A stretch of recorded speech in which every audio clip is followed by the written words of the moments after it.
लग्नानंतर होईलच प्रेम या मालिकेच्या येणाऱ्या भागामध्ये आपल्याला पाहायला मिळणार आहे. काव्य आणि पार्थ मिळून वटपौर्णिमेची पूजा करत असतात. पार्थचे बोलणे ऐकत काव्याने 7 फेरे पूर्ण केलेले असतात. पण काव्याचे ते लक्षात येत नाही. 7 फेरे पूर्ण झाल्यावर पार्थ त्याचे बोलणे थांबवतो. तेव्हा काव्या पार्थला म्हणत असते, झालं का तुमचं बोलून? आता करू का मी पूजा? किती वेळ झालं तुम्हीच बोलत आहात. अजून माझी पूजा करायची राहिली आहे. तेव्हा पार्थ काव्याला म्हणतो, आता मला 14 जन्मांसाठी मागत आहात की काय देवाकडे?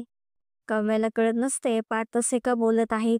पार्थ म्हणतो, माझे बोलणे ऐकत तुम्ही 7 फेरे पूर्ण केले, पण तुमचं लक्ष नसलं तरी माझं लक्ष होतं. मी पूजा करताना देवाकडे तुम्हालाच 7 जन्मांसाठी माझी बायको म्हणून मागितले आहे.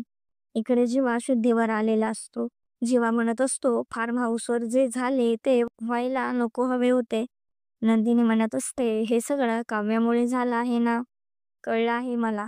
जेव्हा ते ऐकून घाबरतो. त्याला वाटत असते काव्याने नंदिनीला सगळे सांगितले आहे. पण तसे काहीच नसते. नंदिनीने काव्याला नावाच्या मुलीबद्दल सांगितलेले असते.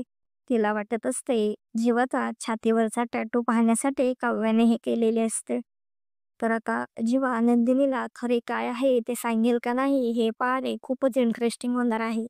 असेच नवनवीन अपडेट जाणून घेण्यासाठी आपल्या चॅनलला नक्की सबस्क्राईब करा.